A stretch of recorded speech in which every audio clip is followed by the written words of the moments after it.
ఆనంద్ ఒక బ్యాంకు ఉద్యోగి. సాయంత్రం బ్యాంకు నుండి బయలుదేరబోతుంటే జోరున వర్షం పడింది. వెంటనే వాళ్ళ ఆవిడ ప్రశాంతికి ఫోన్ చేసి, బయట వర్షం పడుతుందే మరి అని నసుగుతుంటే, అవతల ఫోన్లో ప్రశాంతి, మరి పకోడీలు చేయాలి అంతేగా అని గలగలా నవ్వింది.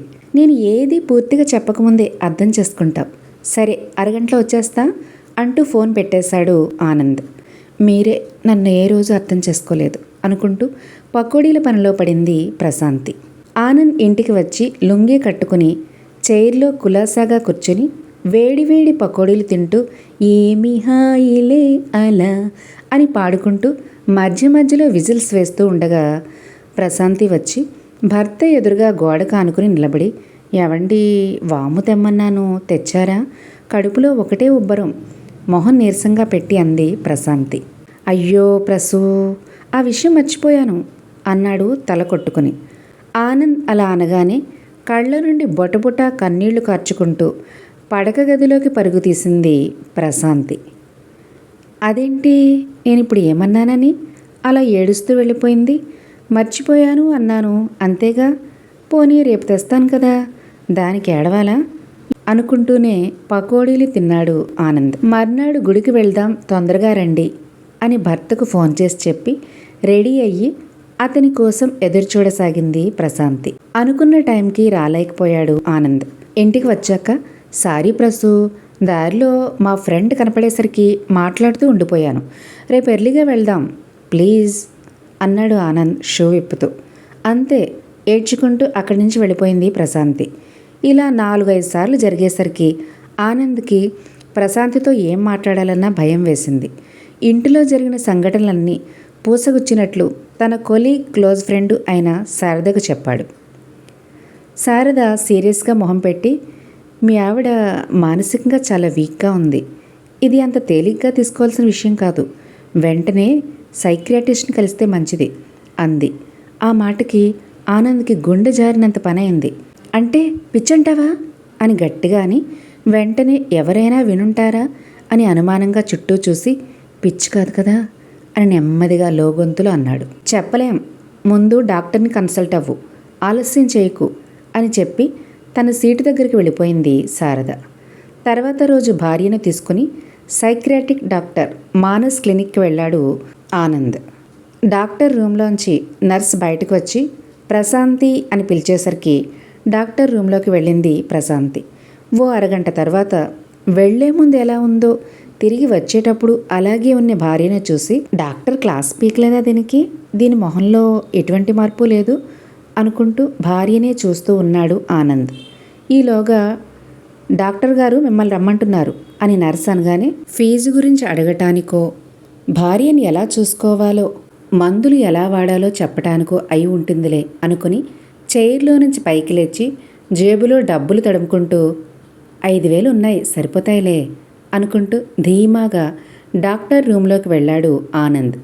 డాక్టర్ కూర్చోమని సైగ చేయడంతో అతని ముందున్న చైర్లో దర్జాగా కూర్చున్నాడు ఆనంద్. డాక్టర్ ఆనంద్ వైపు కూల్గా చూస్తూ, చూడండి, మీ ఆవిడికి వచ్చిన ఇబ్బంది ఏం లేదు, కాకపోతే ట్రీట్మెంట్ ఆమెకు కాదు మీకు ఇవ్వాలి, మీలో మార్పు వస్తే ఆటోమేటిక్గా ఆమెకు నయమైపోతుంది అన్నాడు.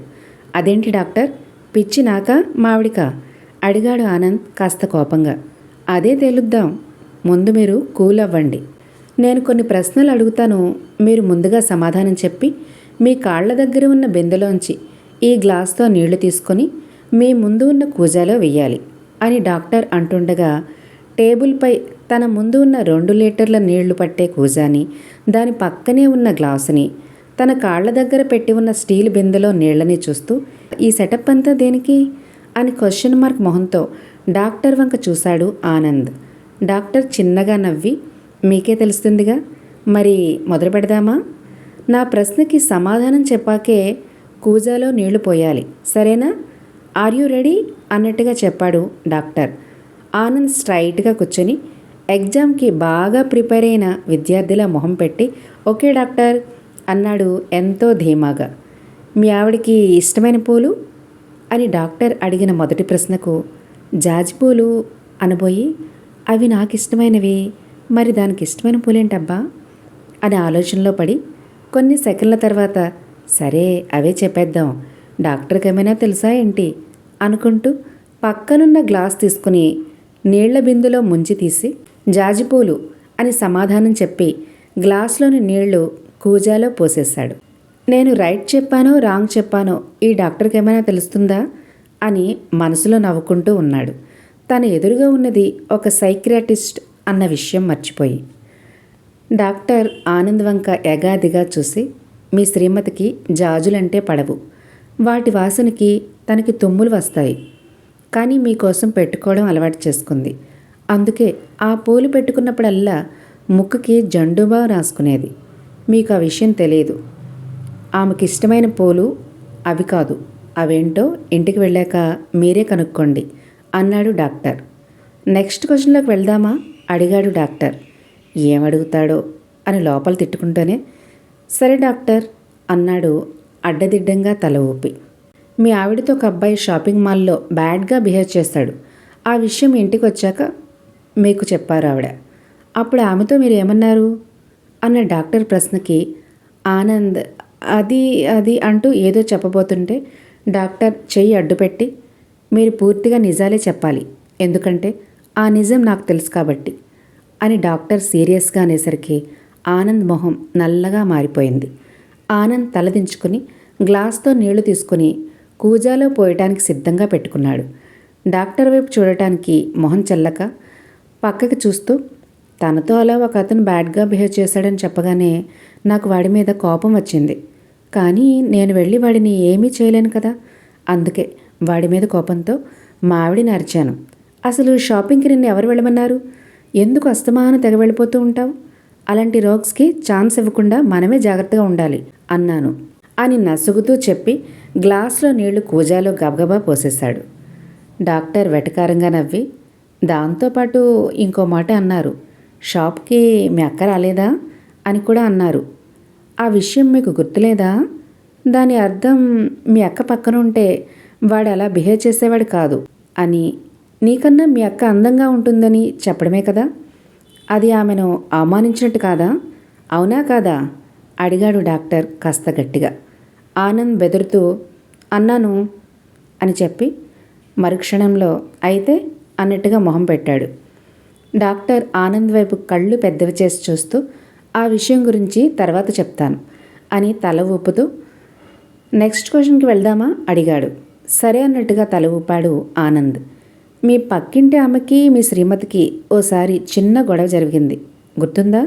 మీ భార్య ఆ విషయం మీతో చెప్తూ, ఏమండి మన పక్కింటి ఆవిడ నన్ను నీ వేషాలన్నీ నాకు తెలుసు అందండి, నేనేం తప్పు చేశానని అలా అంది. ఈ మాట విన్నవాళ్ళు నేను చెడ్డదాన్ని అనుకోరా అని మీతో చెప్పి చాలా బాధపడింది. అప్పుడు మీరు మీ శ్రీమతితో ఏమన్నారు అని ఆనంద్ కళ్ళలోకి తీక్షణంగా చూస్తూ అన్నాడు డాక్టర్. ఆనంద్ నీళ్ల గ్లాస్ తీసుకుని, అంటే వాళ్ళు మా బ్యాంక్ కస్టమర్స్, నేను ఏమన్నా వాళ్ళ మీద కోపంతో అరిస్తే బ్యాంక్ రారేమోనని ఇరుగు పొరుగు వాళ్లతో నువ్వు అలా అనిపించుకోకూడదు మరి అన్నాను, అంతే అని చెప్పి కూజాలో నీళ్లు పోసేశాడు. ఇంకెన్ని ప్రశ్నలు ఉన్నాయిరా బాబు అన్నట్టుగా మొహం పెట్టి. మీరు మీ బంధువుల ఇళ్లలో ఫంక్షన్కి మీ భార్యను కూడా తీసుకెళ్తారా అడిగాడు డాక్టర్. అంటే అన్నిటికీ తీసుకెళ్ళను, కొన్నిటికే తీసుకెళ్తాను, ఎందుకంటే లాంగ్ జర్నీ, నేను ఒక్కడినే అయితే ఈ రిజర్వేషన్లు లగేజీతో పని లేకుండా ఏదో ఒక జత బట్టలతో సింపుల్గా వెళ్ళి వచ్చేస్తాను అని చెప్పి నీళ్లు పోసేశాడు కూజాలో. అబద్ధం చెప్తున్నారు అని డాక్టర్ తల అడ్డంగా ఊపి నిజం చెప్పండి అన్నాడు ఆనంద్ వైపు సూటిగా చూస్తూ. ఆనంద్ ఓ గుటక మింగి, నేను మా ఆవిడ్ని వాళ్ళ ఇంట్లో ఫంక్షన్కి, అది బాగా దగ్గర బంధువుల ఇళ్లకు మాత్రమే పంపిస్తాను, మా ఇంట్లో ఫంక్షన్స్కి నేను ఒక్కడనే వెళ్ళేవాడిని, ఎందుకంటే తను వస్తే ఖర్చు, పైగా ప్రతి ఫంక్షన్కి పట్టు చీరలు రిజర్వేషన్లు అంటే చాలా డబ్బు ఖర్చు అవుతుంది, నా జీతం అంతంత మాత్రమే, అందుకని నేను ఒక్కడనే వెళ్ళి వస్తూ ఉంటాను అని చెప్పి తలదించుకున్నాడు. ఆనంద్ మీరేం చేస్తుంటారు అడిగాడు డాక్టర్. మొట్టమొదట అడగాల్సిన ప్రశ్న చివర్లో అడుగుతున్నాడు అని తిట్టుకుంటూ గ్లాస్తో నీళ్లు తీసుకోబోయి నీళ్లతో నిండిపోయిన కూజాను చూసి, డాక్టర్ కూజా నిండుకుంది అన్నాడు. అమ్మయ్య ప్రశ్నల పీడ పోయింది అన్నట్టుగా మొహం పెట్టి, మరేం పర్వాలేదు, పక్కనున్న స్పూన్ తీసుకుని పోయండి చెప్పాడు డాక్టర్. ఆ మాటకి నీరసంగా స్పూన్ తన చేతిలోకి తీసుకొని డాక్టర్ అడిగిన ప్రశ్న గుర్తు చేసుకుని నేను బ్యాంక్ ఎంప్లాయీని అని చెప్పి స్పూన్తో నీళ్లు తీసుకుని కూజాలో పోసేసరికి అప్పటికే కూజ నీళ్లతో నిండుగా ఉండడంతో స్పూన్తో పోసిన నీళ్లు కింద వలికిపోయాయి. మీ శ్రీమతి పేరు అడిగాడు డాక్టర్. ప్రశాంతి అని చెప్పి నీళ్లు పోశాడు. మళ్ళీ వలిగిపోయాయి. డాక్టర్ చిన్నగా నవ్వి చూడండి, ఈ కూజా పరిస్థితి మీ శ్రీమతి పరిస్థితి కూడా ఒకటే. ఆమెకి ఏది ఇష్టమో తెలుసుకోకుండా అన్నీ మీకు ఇష్టమైనవే చెప్పి చేయించుకున్నారు. కానీ ఏనాడు తన ఇష్టాయిష్టాలు తెలుసుకునే ప్రయత్నం చేయలేదు. తనతో ఎవరో బ్యాడ్గా బిహేవ్ చేస్తే ఆమెను ఓదార్చకుండా మీ అక్క పక్కన ఉంటే నిన్ను ఎవరూ ఏం చేయరు అని అవమానించారు. నీకన్నా తనే అందంగా ఉంటుంది అన్న అర్థంతో. అందుకే తను బయట జరిగే అవమానమే నయం, ఈయనకి చెప్పి ఇంకా అవమానింపబడే కన్నా అనుకుని మీతో ఏమీ చెప్పకుండా తన విషయాలన్నీ తన స్నేహితురాల దగ్గరే చెప్పుకుని బాధపడేది. తను కాస్త రిలాక్స్ అవ్వటానికి, బంధువులతో ఆనందంగా గడపడానికి ఎప్పుడైనా సరదాగా ఫంక్షన్కు తీసుకెళ్ళేవారా అంటే అది లేదు. ఖర్చు ఎందుకు దండగా అనుకుంటూ మీరు మాత్రమే ఫంక్షన్కు వెళ్ళి బంధువులతో ఎంజాయ్ చేస్తూ ఉండేవారు. మీ ఆవిడికి సపోర్ట్ చేస్తూ పక్కింటి వాళ్ళని నిలదీస్తే వాళ్ళు ఎక్కడ మీ బ్యాంకు రావడం మానేస్తారేమో అని మీ భార్యకు సపోర్టుగా నిలబడలేకపోయారు. మీరు పక్కనుంటే తనకి ధైర్యం, బలం, భరోసా ఉంటుందనే నమ్మకం లేకుండా చేసుకున్నారు. మరి ఇంతకాలం ఎప్పుడూ లేనిది ఇప్పుడు ఎందుకు ఆమెలో ఈ మార్పు అంటారా? ఈ మధ్య అంటే నెల రోజుల క్రితం తన ప్రాణ స్నేహితురాలు శైలజ క్యాన్సర్తో చనిపోయింది. ఇన్నాళ్ళు తన బాధనంతా ఆమెకు చెప్పి గుండె భారం దించుకునేది. ఎప్పుడైతే ఆమె దూరమైందో తన బాధలు వినే మనిషి కూడా లేకుండా పోయింది. అప్పటి నుంచి తనకు మరీ దిగులు ఎక్కువైంది. మీరు తనకు ఏ రకంగానూ ఉపయోగపడరని, తనని ఓదార్చరని బాధపడుతూ ఉండటం వల్ల హృదయం మరింత బరువెక్కింది. చివరికి ఈ నిండు కూజాలాగే మీ ఆవిడ హృదయం మారిపోయింది. మిమ్మల్ని వామ్ము తెమ్మంటే తేలేదు అనగానే నా కోసం మీరేం చేయలేరు, ఎప్పుడు చేశారు కనుక అనుకోగానే ఇదిగో ఈ స్పూన్తో నీళ్లు పోయగానే కూజాలో నీళ్లు ఒలికిపోయినట్టు మీ భార్య మనసు బాధతో నిండి ఉండటం వల్ల చిన్న చిన్న విషయాలకి దుఃఖం తన్నుకొచ్చింది. చాలా సున్నితంగా మారిపోయింది అని చెప్పడం ఆపాడు డాక్టర్. ఏంటి, ఇంత చిన్న చిన్న విషయాలు పట్టించుకోకపోవడం వల్ల ఇలా అవుతుందా? ఎంత మార్పు అంటూ డాక్టర్ వంక ఆశ్చర్యంగా చూశాడు ఆనంద్. అవి మీకు చిన్న విషయాలే కావచ్చు, కానీ తన మనసుని ఎన్నో ఏళ్లుగా గాయపరుస్తూ ఉన్నాయి. మీ శ్రీమతి చాలా సెన్సిటివ్. ఇలాంటి వాళ్లతో కాస్త ప్రేమగా మాట్లాడితే చాలు. వీళ్ళని సంతోషపెట్టడానికి పెద్ద పెద్ద బహుమతులు ఇవ్వక్కర్లేదు. ఇకనైనా మీరు మీ స్వార్థం కాకుండా మీ భార్య గురించి కూడా కాస్త ఆలోచించండి. ఆమె మనసెరిగి మసలుకోండి, ఆప్యాయంగా పలకరించండి. ఇక ఈ విషయాలన్నీ నాకు ఎలా తెలుసు అనేగా మీ అనుమానం. నేను మీ భార్యని హెప్నటైజ్ చేసి డీప్ స్లీప్కి తీసుకెళ్ళి తన గురించి అడిగితే తన మనసులో బాధ అంతా వెళ్ళగక్కింది. కానీ ట్రాన్స్లో నుంచి బయటకు వచ్చాక తనకేం గుర్తుండదు.